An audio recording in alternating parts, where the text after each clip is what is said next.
Lucifer, the light bearer. Strange and mysterious name to give to the spirit of darkness. Lucifer, the son of the morning. Is it he who bears the light? We must pass through the darkness to reach the light. Doubt it not. We shall unleash a great social cataclysm, which in all its horror will show clearly to all nations the origins of savagery and of most bloody turmoil.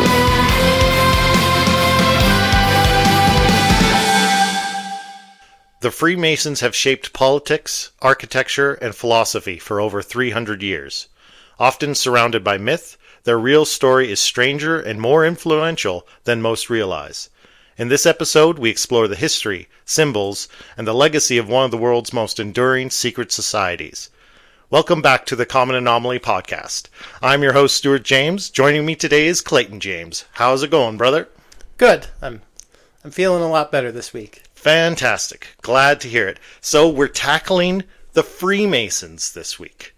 This is really exciting. I feel really kind of intimidated by this topic. It's so huge, but if I learned anything through this week, I feel like Freemasonry might be the key to understanding like all world history. Hey? Yeah, they kind of got their fingers in everything. In everything. All throughout time, almost. Yeah. Yeah. I think it's going to be really interesting to dig into. I really hope we can get to everything in the space of 1 hour. We probably won't. Probably won't. I don't know. So we might need to go into a second episode at another time or something, but we'll see how we do. I think we got some interesting stories this week. But before we get into it, we just have one really big shout out we have to do this week, and that's to our grandmother, Gertrude Hallash. It's her 92nd birthday today. Yeah, happy birthday. Yeah, happy birthday, Grandma. So, there you go. That's quite an accomplishment, 92 years. Yeah. So, okay, do you have any shout outs you want to? I didn't really have any specific ones this week. No? Just thank you everyone for listening. Yeah, absolutely. There was a bit of news of Three Eye Atlas. That was an update this week. I don't know. Do we want to do that? We want to leave that. Let's leave that. We're going to do a whole other episode. I mean, honestly, that's worth an entire follow-up episode on its own. So much has happened with that since we did our episode on it. Yeah. And it was interesting stuff happening there. But yeah, I think we're going to have to do a follow-up episode. Yeah, and it was probably our most successful episode. It is definitely our most successful episode and our most internationally downloaded episode. Yeah, but so much has happened since. Yeah. Yeah, which I wish I could credit the success of that episode to the show, but I think it's really the topic. You know, I think it just reflects how interested people are in that subject all over the world. Yeah. Right? It's really fascinating stuff. But we'll definitely do a follow-up at some point before the end of the year because there's definitely some developments rolling in on that. But anyway, why don't we dive into the topic at hand? I think you've got a great story to lead us off, so I'm going to hand it to you. Yeah, so when you think about the Freemasons, your mind immediately goes to conspiracy theories, usually. They're tied up in so many conspiracy theories. You know, that wasn't always the case. Prior to, the mid-1800s, the Masons were viewed as this fraternal order. They were a bit odd. They had their secrets, definitely, but they were seen as, upstanding people, leaders, and pillars of the community, basically. Charitable. Yeah, very charitable. And in the mid-1800s, all this started to change. People started turning against the Freemasons, and this really all started with a man named William Morgan in New York in 1826. All right. So William Morgan, he was a bit of a grifter. He was not the most upstanding citizen. He was an alcoholic. He was a gambler. He worked as a bricklayer. He actually grifted his way into the Freemasons. Uh-oh. Yeah. Ironically enough, because the guy was an actual stonemason. That was his work. Yeah. And he had to grift his way into the Freemasons. So what do you mean by grifted? Did he go through the initiation rite, or did he just... No, he skipped that because William Morgan, he basically wanted in to take advantage of, Masons, they look out for each other. Yeah. They have this charitable fund basically for other members. You Yeah. know, if any of their members are down on their luck, they can withdraw from this fund. And William Morgan, he wanted to take advantage of that. Oh, so But- he was a con man. So he was basically Yeah. just trying to con the order. Yeah, but basically a requirement of becoming a Mason, there's several requirements. You have to be male, you have to be over the age of 21, you have to believe in some sort of God, and you have to be a person of, high moral character and upstanding citizen. So how he grifted his way into Masonry is William Morgan, he had spent some time in Canada working as a stonemason. He came back to New York, and he approached the Masons he wanted to join. He actually said he already was a Freemason. That he had joined a lodge in Canada and had achieved this really high rank in Freemasonry in Canada. Yeah. And any of the stuff he didn't know, there are regional differences between Freemasons. The secret handshakes are a little different. Yeah. All the secret passwords are a little different. That's right. So basically he said, oh yeah, my secret handshake's a little bit different because I'm from Canada. I learned the Canada version. And they bought it. So he skipped the first 3 degrees. Right. And he was just automatically So he got allowed an to be honorary, third Yeah. degree or something. Yeah, so he was just automatically allowed to be a master Mason Right. in New York. And, he was a good con man. He was a good salesman. But when you got to know him, you kind of realized he's not such a good person. Yeah. So the Masons, they caught on. Yeah. And they gave him the boot. They kicked him out. He was not very happy about this. And he says, I'm going to publish a book. I'm going to expose all your secrets. Right. So he partners up with this publisher named David C. Miller. And they put together this book called Illustrations of Masonry. Yeah. Which is an actual book. It was published. It's still widely read today. And it's basically everything about the first 3 degrees of Masonry. Anyway, this infuriated the Masons. Yeah. Absolutely infuriated them. So Morgan, kind of in the lead up to the publication of this book, Morgan is arrested several times, usually on very dubious charges, minor charges, but the sheriff, he's a Freemason. Right. And all the people around the sheriff are Freemasons. Right. So they're trying to intimidate him. Yeah. And he's usually arrested, he's intimidated, he's released. This happens several times. David C. Miller, his publisher, his office is set on fire. Right. The Masons are trying to intimidate these 2 guys. And it all culminates on September 10th, 1826. Morgan is again arrested over a very dubious charge. Apparently it's over a $2 unpaid bar debt. Okay. He's arrested over it. He's sitting in jail. Some police officers approach him and say, the Freemasons have paid your bail. You're free to go. So he's let out of the jail. There's these 3 people from the Freemason Lodge waiting for him outside. Right. They force him into a carriage. Yeah. There's a bit of a struggle. He's trying to get away. He doesn't want to go with them. Yeah. But they force him into this carriage, and they ride out into the night. Witnesses, the police do nothing. And witnesses who are in the area, as this carriage is driving away, they can hear Morgan from inside shouting, "Murderers! Murderers!" And Morgan is never seen again. Uh-oh. He is a missing person. But David C. Miller, in the weeks after the disappearance, he goes ahead and publishes the book. Yeah. And the book has a lot of bad stuff to say about Freemasonry. Kind of starts the seeds of this movement in the United States of people turning against the Freemasons. The president at the time, Andrew Jackson, he was a Freemason. And he was a very controversial president. There were a lot of accusations that he was abusing his power. He made broad expansions to the power of the executive branch. People didn't like this. So this anti-Masonic movement starts gaining traction, actually leads to the formation of an anti-Masonic party. Right. Yeah. It's a whole political party. The third political party in U.S. history. The whole correct? political party basically dedicated to, we hate the Freemasons. Those guys are jerks. We're sick of them and their stupid powdered wigs and their sashes and their aprons. Well, I like that story. You leading off with that story. Oh, but it's not over yet. I know, but if I can just take a tangent in there, I like it because it's very emblematic of the fear of Freemasons, that they're kind of everywhere. They have positions of power, in police and government, and you best not mess with them or cross with them because they're everywhere and they have a lot of influence. That's the kind of fear and what feeds all the conspiracy theories, which that are numerous. There are thousands of conspiracy theories surrounding this organization. Yeah. But yeah, so what I really want to get to the root of today is, are any of those real or justified? It seems like there's definitely reasons why your mind would go down that road.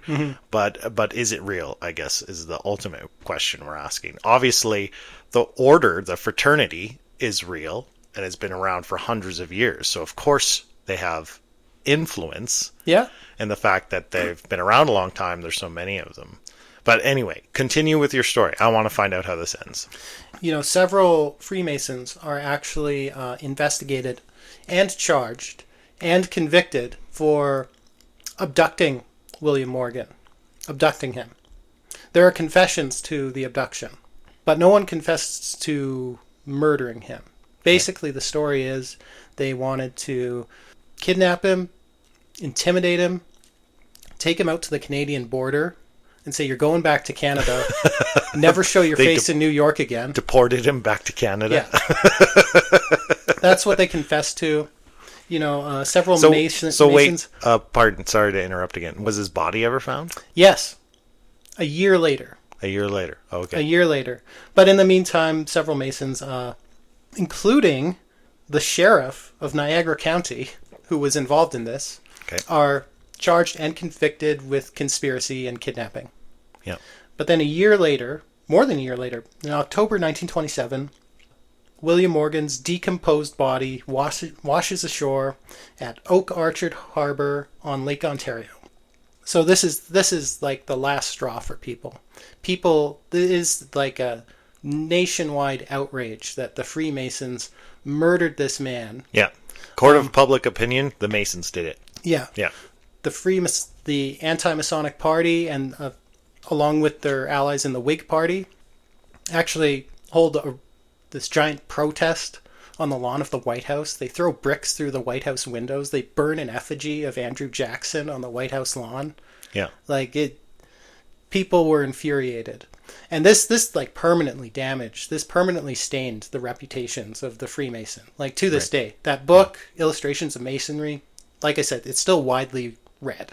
Yeah. You can buy it. You can buy it on Amazon. It's still there. Right.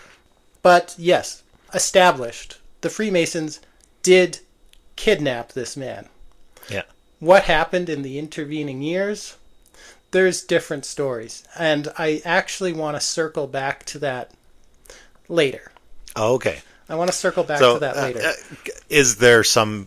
I mean, that sounds pretty damning. If the last time anybody saw the dude was being carted away against his will by the Freemasons, and then a year later, or however long it was, he turns up dead, that would seem pretty incriminating. Yeah. So, but just if you can give us a hint to where the story goes later, is there reason to maybe doubt that assumption? Yes. Okay. Interesting. But established. I'm intrigued. Established, the Freemasons, they kidnapped the man. Established, they are secretive. They were not happy he was publishing this book exposing some of their, secret rites and rituals and symbols. Yeah. They were not happy about it. They'll go to great lengths to protect their secrets. Actually, not anymore. I mean, the Masons, at least the public-facing Masons, they're a lot more easygoing. I mean, you can buy books with all the degrees and rites and rituals in them. But in the past, when you became a Freemason, you would have to swear some pretty severe oaths of secrecy. Yeah. Under penalty of death. Yeah. Well, and like you say, it kind of varies from lodge to lodge. Yeah. And there's, probably some more older, more traditional lodges, which are far more focused on the traditions of the order and the esoteric knowledge that goes back not only hundreds of years, but perhaps thousands of years. And then there's a That lot would be of the other Scottish Rite. Yeah, and then there's a lot of other lodges, Masonic lodges, that are basically glorified kind of social clubs. Yeah. That focus on charitable work and working on The Shriners. the Shriners, yeah, working on self-improvement and community involvement, and really kind of good, positive stuff about bringing mankind together and uplifting everybody, which, again, sounds really great on the surface. The kind of conspiracy theories roll in from this perspective of, well, that's just, like you say, the forward face, but that there's kind of an order within the order. Yeah. Hidden within in the background that perhaps has a lot more influence and interest in power and influence in politics. Yeah. But let's maybe go back through history a little bit and get back to the origins a little bit. Well, this is the challenging part when I was researching this, going back in history. How where far is the beginning? Are we going back to the time of the ancient Egyptians? Are we going back to the time of Jesus? Are we going back to the Crusades and the Knights Templar? You're right, and this is what I meant. This is what I meant with my comment. It's a long lineage. Yeah, that's what I meant with my comment at the beginning of the episode. Is it feels like Freemasonry is the thread that unravels all of history. Yeah. But I think, at least for the purposes of this episode, let's at least start for the audience at the beginning of modern Masonry, when Freemasonry transitioned from actual stoneworkers to what they call speculative Masonry. Okay. Where it became more about the esoteric community that is modern Freemasonry. Let me just skip over these. We can go back to that pages stuff. Of notes. Sorry, we can. Okay. I'm not saying let's reject all that stuff. I'm just kidding. Yeah, I'm not saying let's reject all that stuff. I do want to go into Egypt and all that stuff, but just for the purposes of giving the audience context. Okay, so stonemasons. How did that evolve into what we now know as Freemasonry? Back in, say, like the 11th to 15th centuries, stonemasons organized themselves into guilds. Yes. Or lodges. And this was done for very practical purposes. You know, it's kind of like a union. Yeah, right? Basically. It was a union. And they did have secret handshakes and secret words and symbols. And this was all very practical. Because if you were like a traveling tradesperson and you wanted to get a job somewhere and you say, I'm a stonemason. Yeah. Well, how is your employer going to know you're actually a stonemason? They don't have the internet. They don't have phones. How are they going to check references? Yeah. That's what the secret handshake was for. They would teach you this when you joined the guild and you had proven your mastery of this craft. They'd teach you the secret handshake. And then when you traveled around, the fact that you knew this was proof that you were a master of that trade. Yeah. So, and this is and that's a kind of a tradition that extends beyond Masonry. Like our older brother Stephen, he's an engineer. And when you become an engineer, when you graduate, you get a ring, right? A specific ring that you wear on your pinky that indicates that you're an engineer. Yeah. You know, of that fraternity of engineers, you know? But anyway, I guess in the 1600s, you see the rise of something called speculative or Freemasonry. Yeah. So basically the stonemasons, they would sometimes invite other people into their guilds or their lodges, people that weren't practicing stonemasons. These were usually wealthy clients, honorary members, but they were people of influence. Yeah. And this grew and grew over time, and eventually in these lodges, the speculative or Freemasons outnumbered like practicing stonemasons. It became all about this wealthy, noble club of influence. Yes. A fraternity. Yeah. So that's Freemasonry, which continued. And in the, I think it was in 1717 in London, 4 of these lodges convened at a tavern. It's called the Goose and Gridiron. And they formed the first Grand Lodge of England. And that's the genesis of modern worldwide Freemasonry. Yeah. And that was in 1717. 1717. Right? Yeah. Anyway, how is Masonry structured? Because, like you were saying, they're not monolithic. Yeah. So and you hear all about this stuff like the Scottish rites, the Shriners, like what is all of that? Yeah. So basically when you become a Mason, all Masons go through what's called the Blue Lodge. This is like your basic introduction to Freemasonry. Yeah. The outer court, the public-facing court. Yeah, level of 1. Freemasonry. Yeah. And that is degrees 1 through 3. Yeah. That is first degree, entered apprentice, second degree, fellowcraft, and third degree, master mason. And for most Freemasons, that's as far as they need to go. Yeah. They are a master mason.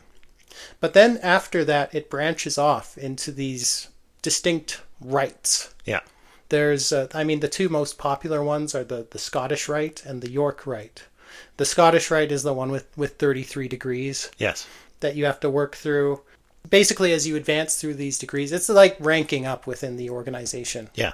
You're basically taught the hidden knowledge, the secret, secret history of the world, the secret philosophy. Yeah, and I would say that's kind of layman's understanding of how the degrees work, is with every level, you gain access to more kind of secret, esoteric knowledge of the universe. And I think other organizations or quasi-religions, let's say, model this structure. Like I think Scientology works very much the same way. Yeah. Except it's a pay-as-you-go method. Yeah. Instead of needing to go through initiatory rituals and kind of prove your moral worth and your moral character, like Freemasonry. Yeah. And Scientology, you just pay. You pay to play. So kind of thing, something interesting I learned, and I hope I don't get in trouble with anyone for putting this in the episode. The Church of Latter-day Saints, the Mormon Church, heavily influenced by the Freemasons. Like the Mormons, they have their own secret handshakes. They're like exactly identical to the Freemason grips. Okay, didn't know that. Like the rituals of like the Freemason rituals, they're all mirrored in the temple rituals at the Mormon Church. Joseph Smith was a Freemason. Yeah. And he was actually assassinated. Wow. He was assassinated by other Freemasons. Okay. Because he was incorporating all this stuff into his religion. Right. Which, Freemasonry is strictly a non-religious organization. Yeah. They say they welcome everybody of all faiths, although it's a requirement that you believe in a superior being of some kind. Doesn't matter what kind, but it's meant to be open to all faiths. Yeah. A fraternity Basically, of the all faiths. requirement is that you believe in some sort of higher being, the architect of the universe. Yeah. It's open to all faiths. They, in the old days, they really didn't like the Catholics, though. Yeah. You could join if you were Catholic, but there was a preference you didn't. There's this whole historical rivalry between the Freemasons and the Jesuits. Right. There's a lot of history with, the lineage of the Freemasons being the Knights Templar, and the Knights Templar were, of course, persecuted by the Catholics, burned at the stake by the Catholics. That's a whole other story. We could do a whole episode on the Knights Templar. Yeah, and maybe we should at some point. That would be fun. But anyway, what are the teachings of the Freemasons? I mean, we can read into this with some of their initiation rituals. So in your first, you got to complete the first 3 degrees before you're actually a Freemason. So what happens when you become a Master Mason? The ritual you go through, the initiation ritual, is actually a reenactment. It's a ritual reenactment of the murder of Hiram Abiff, who's kind of a minor figure in the Bible, but the Freemasons love this guy. He's a minor character in the Bible, but he's central to Freemason philosophy. So basically, Hiram Abiff, he was, a master stonemason, and he was building Solomon's temple.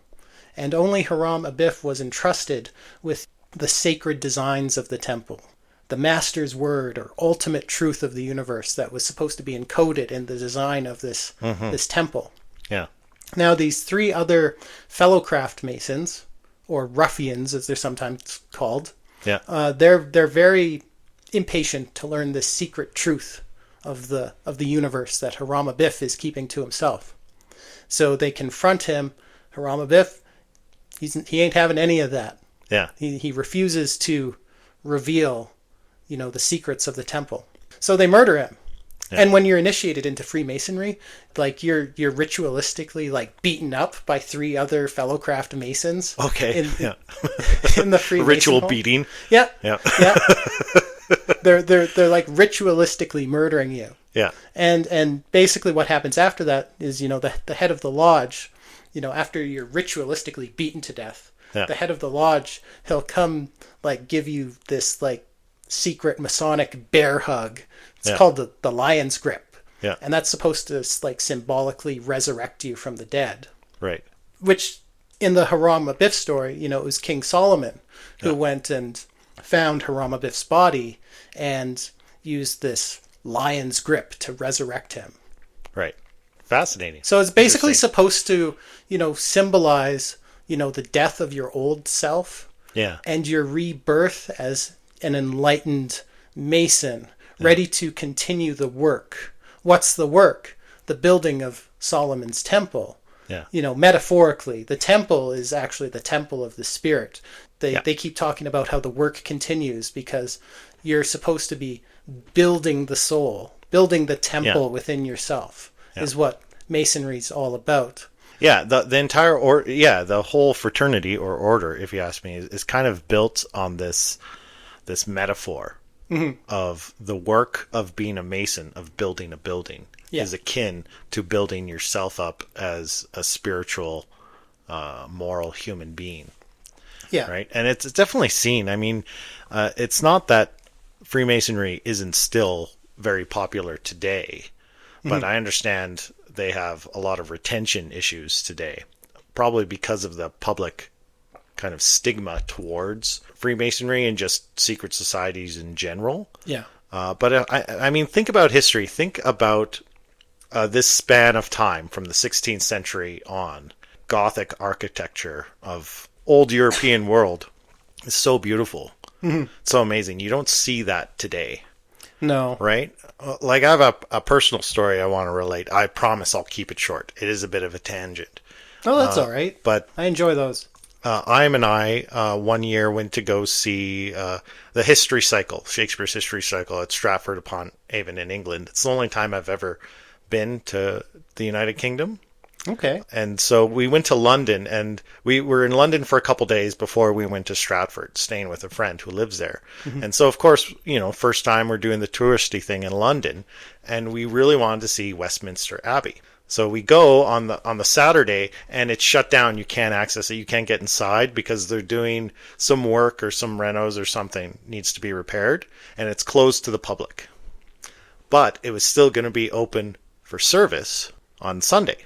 Because it's a functioning church, right? So we went back the next day and tried our best not to look like tourists and went and sat through a church service at Westminster Abbey just so we could get in and see the building.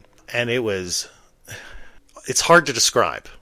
And you can absolutely see why buildings were built in this way, the way sound resonates within the building. Yeah. And it's just so visually stunning. It does kind of evoke that awe and grandeur that you'd expect to induce some kind of spiritual feeling, right? And that just doesn't exist in today's architecture. They you don't don't build see stuff it. like that. Everything is ugly, square blocks with no definition. Everything's pragmatic. Yeah. Everything's utilitarian. There's no beauty in it, right? Everything's brutalist. Yeah. Right? I digress from that. I kind of want to dig into a little bit of the secrecy aspect, because we're referring to Freemasonry as a secret society. It's not very secret at all. Like, they actively they have billboards, for Christ's sake. It's funny because remember I was talking about last time I was on vacation. I went on that ghost tour. Yeah. So we're walking through, downtown, and the tour guide's pointing out the various buildings. This happened at this building. This ghost is supposedly haunting this building. Yeah. And then we're standing at an intersection, and she kind of gestures off to the side, and she's like, "I'm not allowed to talk about that building." And I look, and it's just kind of this stout brick building right downtown, And there's like this giant neon sign on it Yeah. with like a pyramid and an eye, and it's like a bright neon sign, and it's buzzing, and it just says Masonic Temple.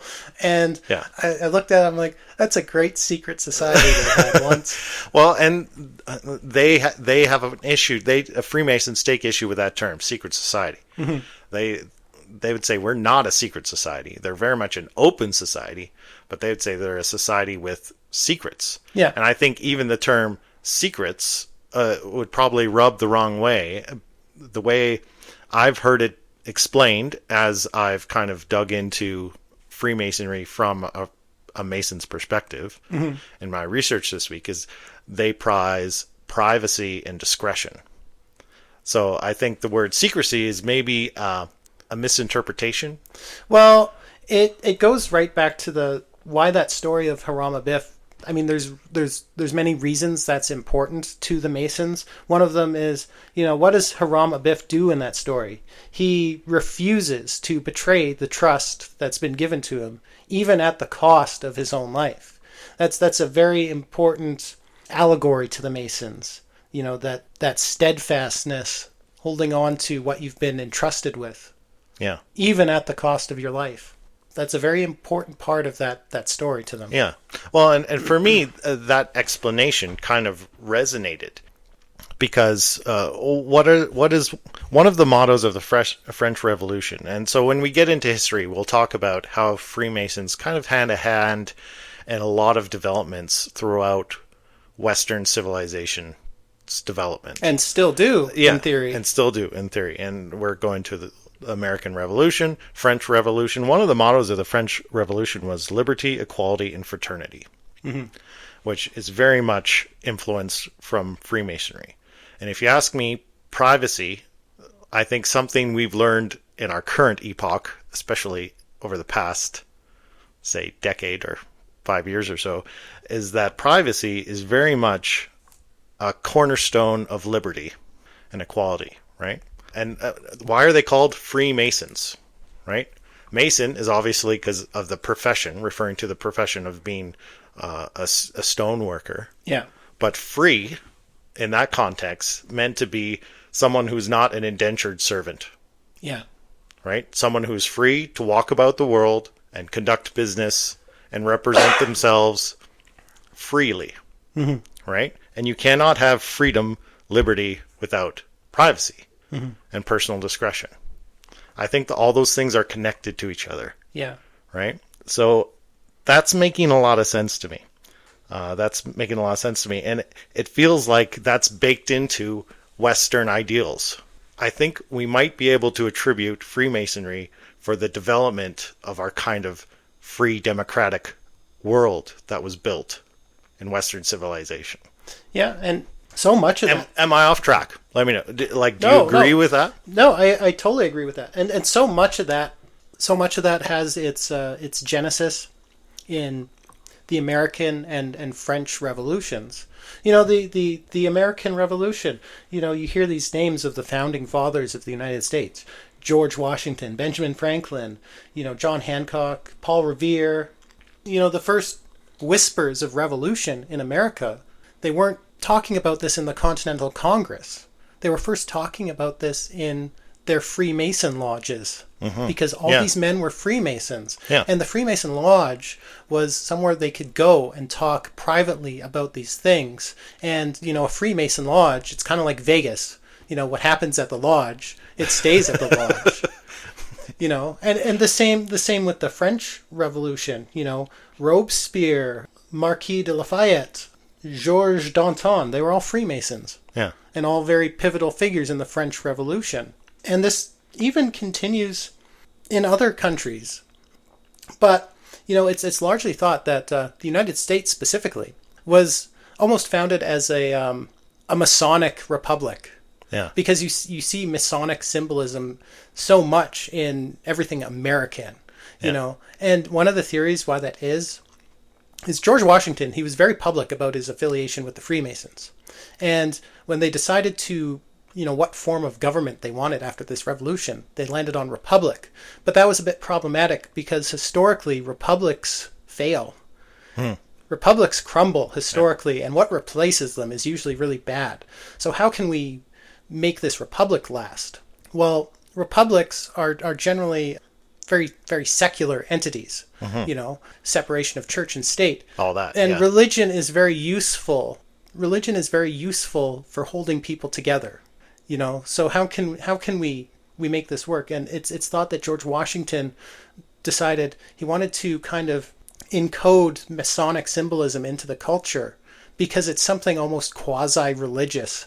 People can gather around, but it's not religious. There still is a separation of church and state. Yeah. But it's almost like a quasi-religion. That's what that, all-seeing eye on the dollar bill is. Yeah. That's supposed to represent the architect of the universe. What architect of the universe? Well, doesn't matter. You get to choose. Pick. Yeah, exactly.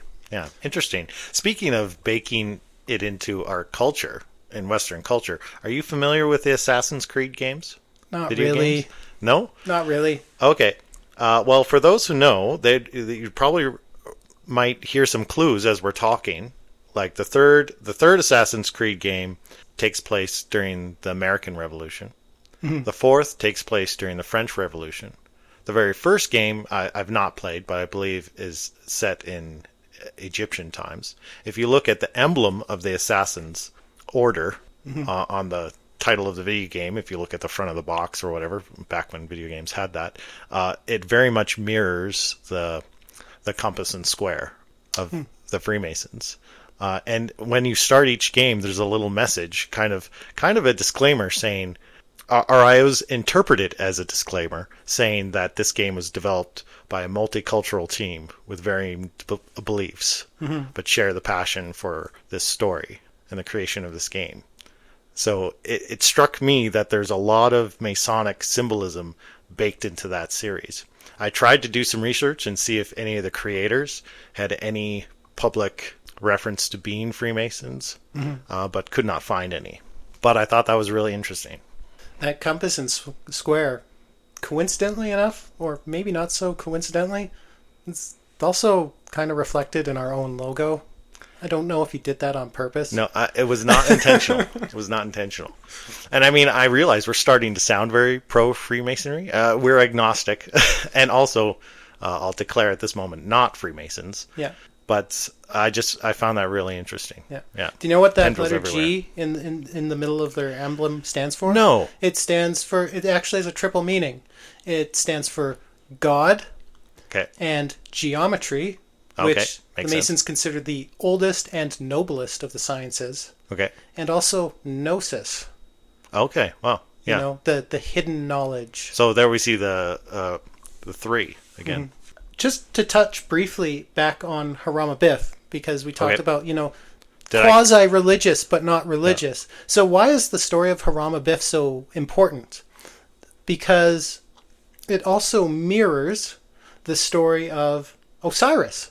Osiris, he's murdered and dismembered by his brother Set, and then his wife Isis goes out and reconstructs his body and resurrects him. Osiris goes on to become Lord of the Underworld, but his and Isis's son Horus goes on to defeat Set and become the new king. So in this ritual where you were ritualistically beaten to death by the fellow craft Masons and then you're resurrected, you're symbolically being resurrected as Horus, going on to continue the work. Yeah. And we see this story repeated in so much of our mythology. In the story of Jesus, the death and resurrection of Jesus. It's like the Masons, they don't worship any particular religion, but they believe in the monomyth. One of the favorite books of the Freemasons, there's probably a copy in every one of their lodges, is The Hero with 1,000 Faces by Joseph Campbell. Have you ever heard of that book? Yes, it rings a bell, but I'm not intimately So familiar. Joseph Campbell, he posits in this book that all stories, all of our mythology and our popular fiction, all of it, every story, it's all the same story. Okay. It all follows the same basic outline called the hero's journey. Yes. And what happens Frodo, Luke Skywalker, doesn't Yeah. matter. Pick your poison. Yeah, and what happens in the hero's journey, what happens at the end of the hero's journey, the hero has to ultimately confront himself, some version of himself. Yeah. Luke Skywalker confronts Darth Vader. His father, yeah. Jesus, encounters Satan out in the desert. King Arthur has to fight his son Mordred. You have to face yourself. Yeah. And the hero always symbolically at least, sometimes literally, dies. Right.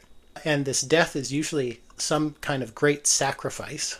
Yeah. Which usually leads to the redemption of the enemy. Yeah. Yeah. And at the end, they are symbolically or literally resurrected. What happens to King Arthur? Gets taken to Avalon. He's not dead, but he's sleeping. And one day he will return. Christ gets resurrected. The story just repeats. Yeah. And that's the mono myth. Yeah. That's what Freemasonry, like all of it, is getting at. Yeah. That the idea that all of these stories, all of these religions, they're all essentially the same. It's the same God, the same architect. Yeah. That makes a lot of sense. And I mean, if I can circle back to another point, I feel like that connects to the meaning. Because I went, the very first kind of thread I pulled on this week was, I was really curious because you see 33 everywhere, in reference to not only the Freemasons, but in many, let's call it, we've talked about the Order of Saturn, those kind of magical fraternal lodges all seem to venerate this number 33. Yeah. As sacred or very meaningful. And I wanted to get to the root of that. What is that about? And it does very much symbolize in Masonry completion, right? Mm-hmm. It's kind of a threshold point of growth. And that's what the order is all about. As you go through a journey of self-improvement, like you're talking about the hero's journey, you go down a road, you learn something about yourself, and you reach a point of completion, of mastery. Right? And that's what 33 symbolizes. But there's so much embedded within that. I've got a ton of examples here. Like in the human spine has 33 vertebrae. Flowers many times will have 33 petals. It's because 33 relates to the magic ratio or the golden ratio. Yeah. The Fibonacci spiral. Fractal geometry thing and a sacred geometry thing. And you see that everywhere in nature. You see it everywhere, yeah. A lot of mammals have 33 teeth.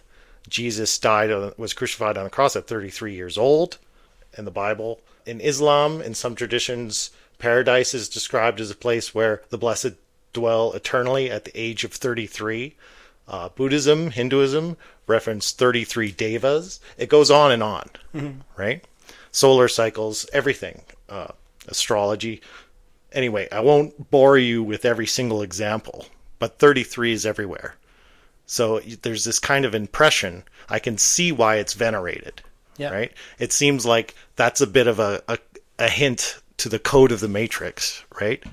Yeah, and in Scottish Rite Freemasonry, which is kind of the more esoteric arm of Freemasonry. Once you complete the Blue Lodge, you can go into the Scottish Rite and complete degrees 4 through 33.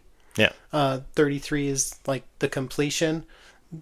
The York Rite is different. There's only 13 degrees in the York Rite.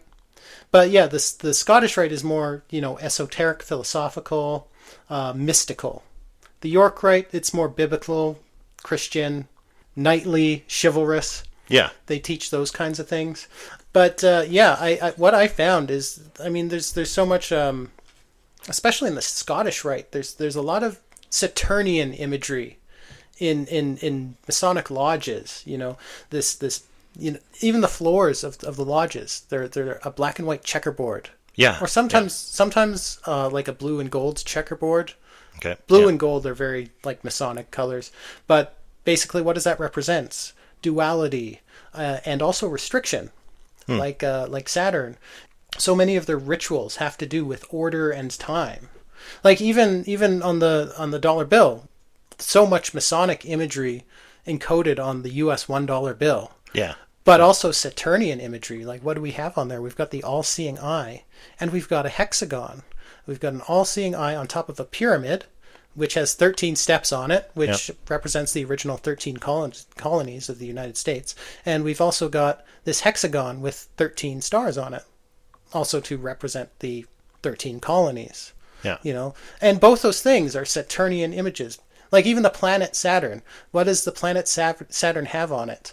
You know, on the South Pole, there's a giant black hexagon, which science cannot explain why it's there. Yeah. And on the North Pole, there's another storm that looks like a giant eye. Oh, wow. Yeah. Right. Yeah. Have you seen pictures of that? No, not that I can recall. On Saturn, on the actual planet, there is a giant eye and eye. a giant black hexagon. Wow. What the hell's going on Saturn? I don't know, but all these secret societies know about it. Yeah.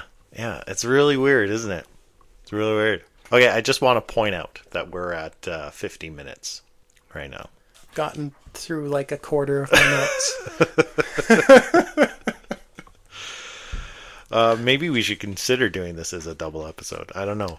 We talked about that briefly at the beginning. Like, is there too much here? Do we need to break this up? I would just like to point out, we can talk about the American Revolution and the French Revolutions and various other revolutions, you know, throughout the 17 and 1800s. But that even continues to this day, because what did we have in like the throughout the 2000s and the 2010s so far? We've had all these color revolutions at various places in the world. Okay. You know, you had the Rose Revolution in Georgia. There's a lot of symbolism encoded into these names. Yeah. You know, the Rose Revolution in Georgia. So the rose is the Hermetic symbol, also the Masonic symbol of alchemy and hidden knowledge. The Orange Revolution in Ukraine. Masons consider orange the alchemical color of transformation. You got the Tulip Revolution in Kyrgyzstan. In Masonic lore, tulips represent death and rebirth. You've got the Rainbow Revolution in Armenia. You know, Masons and Hermeticists consider the rainbow a bridge between worlds. Masons actually use the rainbow in the initiation in something called the Royal Arch degree. So it's and all of these are considered to be very Western-backed revolutions. Yeah. Not openly, but in the background, who's providing the funding? You know, it's Western organizations providing the funding, and in just the names of the revolutions encoded is all this Masonic symbolism. So interesting. So are threads being pulled from seats of power? And you know what? You have to wonder. You know what? There may or may not be, and there doesn't have to be some sort of overarching conspiracy within the Masons. Not like some council of Masons is directing the world, but these are places of influence. These are networks of influence that can conduct their business in secrecy. Yeah, well, and that's what struck me this week is like you say, it doesn't have to be this well-organized council at the top controlling the world for it to be true that they hold a lot of influence. You don't have any organization around for 300, 400 plus years that's cohesive without people of influence and historical import landing it within those ranks. Yeah. Right? Because it covers too much scope. So of course you have names like George Washington and the rest popping up because there's just that much history to this organization. Yeah. Right?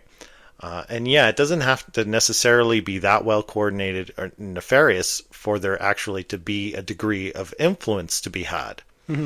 Even though they very much state, at least in the forward-facing world of Masonry, that, you know, one of the aspects of the oath that you take in the initiatory rite is that you're not joining for personal empowerment or enrichment. That's got to be stated at the beginning within your oath, that that's not a goal you have. That's not a reason to join this group. I do want to talk a little bit about World War II and the Nazi connection. Okay. Which they did not like the Masons. They did not like the Masons. And I was telling you before the show, I went down this kind of 11th hour rabbit hole about when the Nazis occupied France in the Second World War in 1940. They were able to overpower France and occupy France. And the first thing an occupying army does is they seize power. So they go to all the government buildings and military installations and churches and kind of seize power of those locations. Mm-hmm. What else did they immediately seize was all Freemasonic lodges. Oh. And they confiscated all their records and shipped them to Berlin. And then they immediately outlawed Freemasonry. Yeah, they saw, like, the Nazis, I mean, to them, Freemasons were basically on the same level as, like, Jews, gypsies, homosexuals. They were people to be rounded up and gotten exactly, rid of. Yeah. And they were, you could argue that Freemasons were persecuted by the Nazis to the same extent as the Jews were, mm-hmm. right? The numbers aren't the same because there was just way more Jews than there were Freemasons. Yeah, it's an exclusive But they were group. treated just as horribly, right? And they went to concentration camps and suffered all the same horrific fates as the Jews did. They were very much the enemies of the authoritarian regime of the Nazis. And post the Second World War, actually the Russians appropriated a lot of these records from the French Freemasonic lodges. And there was a legal battle by the Freemasons in France for years to get their records back, mm-hmm. which the Soviets did not want to let go of these records, right? Yeah. And Stalin was also, they outlawed Freemasonry. So it seems like Freemasons are the enemy of authoritarian regimes. Yeah. So that bears the question to me, are they actually the good guys? Well, that's why I wanted to circle back to the story of William Morgan. So I told you that, a year after the disappearance, the body of William Morgan was found. And at the time, this whole anti-Masonic movement was gaining traction. There was an election coming up and people really were not a fan of the Masons. They were not fans of Andrew Jackson, who was a Mason. So when his body was found, it had been in the water and decomposing for an entire year. Okay. His wife was brought to identify the body. She said it was him, but then later retracted that after she kind of got a closer look at it. She said, no, that's not him. Now, there were a couple of coroners on the scene looking at the body, and this is just anecdotal, but it was overheard by people on the scene. One of the coroners says to the other, do you think that's Morgan? And the other coroner says, he's Morgan enough, at least until the election. Because at this point, people wanted this kind of nail in the coffin for the Masons, for Andrew Jackson. Is that a for sure quote? It's very heavily believed to be a for sure quote, but it was, like I said, this is anecdotal. This is something that was overheard, two coroners talking, but it's very widely reported that this was said. Yeah. So dirty politics, like let's pin murder on these guys. So it's not even known if William Morgan was actually ever killed or whether he was just exiled to Canada. It's kind of a crazy story, and it's still unsolved to this day. Apparently a few of these Masons who were convicted of conspiracy, kidnapping, but never confessed to murder. Some of them allegedly made deathbed confessions that they had taken Morgan out on the water and drowned him. They point to this guy named Richard Howard, who was a Royal Archmason. He was the alleged executioner. And it's said that when they were taking him out on the water, William Morgan was struggling, and he actually bit off Richard Howard's thumb. So they're like, find the guy with the missing thumb, and you found the killer. But Richard Howard was never found because he fled to Canada, and he was never heard from again.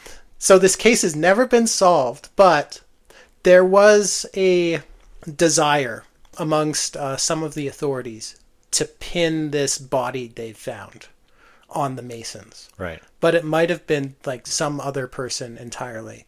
There was a missing Canadian at the time. It's widely believed, I forget his name, but it's widely believed that was his body instead. William Morgan just went back to Canada and he did what they said. He never showed his face in New York again. So, never been solved. Did the Masons kill him? They definitely kidnapped him. Right. But did they kill him? Maybe, maybe not. Interesting. It's an interesting mystery, that one.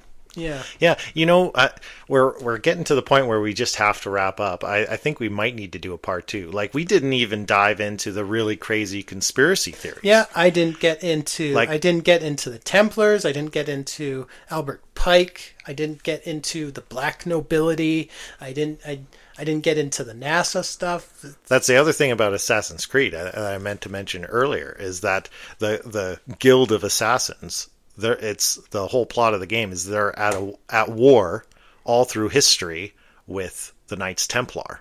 Right?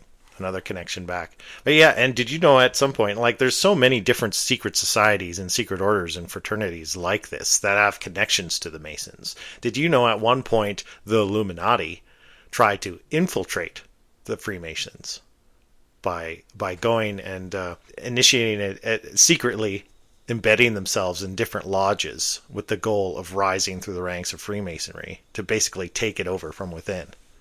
Did they succeed? I don't know. Who You knows? tell me. We'll have to leave that for episode 2, I guess. So I don't know. Yeah, there's just too much there. There's too much here to unpack. So I think we did pretty good for cramming as much as we could into 1 hour with this. Yeah, but yeah, I feel like we'll have to do a if any of follow-up that at some stuff I point. just listed sounds at all interesting, and I know you got some stuff you didn't get to. Like, let's come back next week and Saint Germain, man. Like, I talk about some of it. Yeah, that, Saint Germain, that he can be an episode onto his own, but there'll definitely be some connective tissue there to the Freemasons. But anyway, I really think, we should leave that for another day. I'm not sure it'll be next week or if it'll just be down the road sometime. But yeah, there's so much more for us to get into here. But really fun conversation. Yeah. I was worried this was going to be a bit of a dry topic and maybe a little... I wasn't. A little done to death. But if you're interested in history, there's so much fun stuff in there. It's really interesting. But yeah, where I was left ultimately is really hard to say which of those if any of those crazy conspiracy stories, how much there is to that. But by and large, looking at the broader organization, because definitely the lower ranks, that's where a lot of the meat is, right? Power concentrates at the top. Yeah. But the activities of the forward-facing Freemasonic lodges that are everywhere around the world, they seem like really good people doing really good things for their communities. You know what? They seem like all right people, the ones I met. I mean, one of the best human beings I know or have ever met is a Freemason. I won't out him on the podcast, but he's a very private person. That's right. But yeah. Yeah. Okay. Well, why don't we wrap it up there? Thanks everyone for listening. If you're still with us, do all the things like subscribe, comment, share. Show us some love. Let us know how you're thinking about the show, and we'll see you all next week. Thanks for listening to episode 33. Good night. Good night.